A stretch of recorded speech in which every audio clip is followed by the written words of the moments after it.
I've been playing around on TikTok and I've learned some things about posting on the app that I think might be of particular interest to you if you're working on TikTok. So I'm going to share my insights with you in this episode of the Library Marketing Show. Welcome back, everyone. My name is Angela Hursh, and I'm the person behind the blog, superlibrarymarketing.com. You can head there and click on the Library Marketing Show tab to suggest a topic for a future episode of this show, or to nominate your library or another library for kudos if you're doing great library promotional work or you see it out in the world. We're going to give some kudos away a little bit later in the show, but first, I want to make sure if you haven't already subscribed to my channel, please do so. Hit the big red subscribe button if you're watching me on YouTube. On LinkedIn, click follow so you'll get a notification when I post with new library marketing tips and strategies. Okay, I confess that I am addicted to TikTok. Most of the time I'm just watching videos because it's fun and entertaining. But because my job involves helping libraries do better promotions, I thought it was about time that I started posting. So I did. I posted a whole series of videos on a variety of different topics. I've done makeup get ready with me's. I've done videos about my vacations. I've done book reviews. Now, mind you, most of these topics are not things that you are going to post about on a library TikTok channel. However, what I have noticed about my videos and other videos that I watch are things that would apply to any video posted on TikTok. So I've got 4 big things that I've learned on TikTok.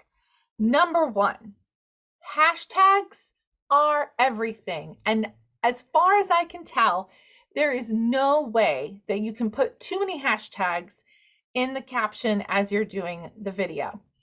And my suggestion is to actually open a document, maybe a Google Doc or somewhere where you have a shared drive where you can keep track of the hashtags you're using, because it can get quite tedious typing in hashtags. However, hashtags tell TikTok what kind of content is in your video, and that drives the algorithm's decisions about who to show your videos to. So I want you to think strategically about which hashtags you use, and use a lot of hashtags to get the most reach for your videos. It's just something I've noticed. The popular videos have a ton of hashtags in them. Number 2 is to use TikTok's in-app creative tools to build your video. I have tried building videos on another app and uploading them, and I've tried doing them inside the TikTok app. Personally, I find the TikTok app a little difficult to use. I've screwed some things up that I didn't intend to screw up. I haven't been able to undo some of the edits that I wanted to undo and have to start all over, and that can be frustrating. But again, what I have noticed about the popular videos is that they all are edited or appear to be edited inside the TikTok app. So I think TikTok wants us to use their app extensively. They want to keep us on it, and it makes sense because that's their business model. So if you're wanting to make sure you get the best reach for your videos, use the TikTok app to edit them. Number 3 is that extreme emotions do really well on TikTok. Like videos, and this actually applies to some library videos I've seen, videos that have like extreme fear or anger. Anything that is emotional in an extreme way gets a lot of play. Now, for libraries, oftentimes these emotions are sarcastic, or we're just like playing along with them to play along with some kind of new trend. So we're not really angry, we're not really scared, but pretending to be gets you more play in the TikTok algorithm. So think about getting on the ends of those emotional extremes as you're making your videos, and you're going to get more reach. And the final thing I'll say that I've learned about TikTok is it takes a lot of time to create a video. I don't know how these people who post multiple times a day do it, to be quite honest with you. Obviously, they either don't have a social life or don't have work-life balance or don't have another job. I cannot imagine any library posting more than once a day on TikTok. And frankly, I don't think you have to. I don't even think you have to post every day on TikTok. From what I've seen, leaving some space between your videos kind of builds, I don't want to say momentum, that's not the right word, but a little bit of like, when's the next thing going to come? That kind of excitement, that longing for the next piece of content. And I think it's good for your reach. So think about putting a little bit of space between your videos. That's great news for you because that means you don't have to be churning out content on this platform all the time. So those are mainly the big 4 things that stuck out to me during my experiment.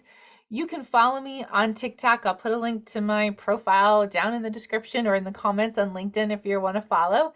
And I am really curious what your advice on TikTok is for other libraries. Let's start a conversation about what you're doing on TikTok in the comments. And if your library has a TikTok account, please put a link in there so that we can all follow you. Okay, so it's time to get to kudos. And kudos today actually goes to 6 employees of the Longview Public Library. And I found this story on Google.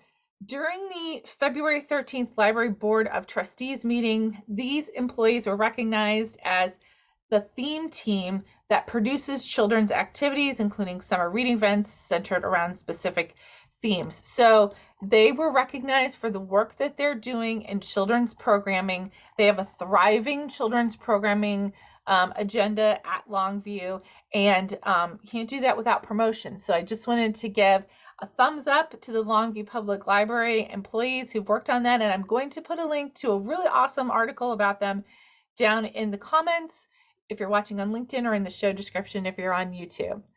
All right, that's all I have for this episode, but my channel is full of tips for libraries, and if you want to continue learning, click on this link and I'll see you there.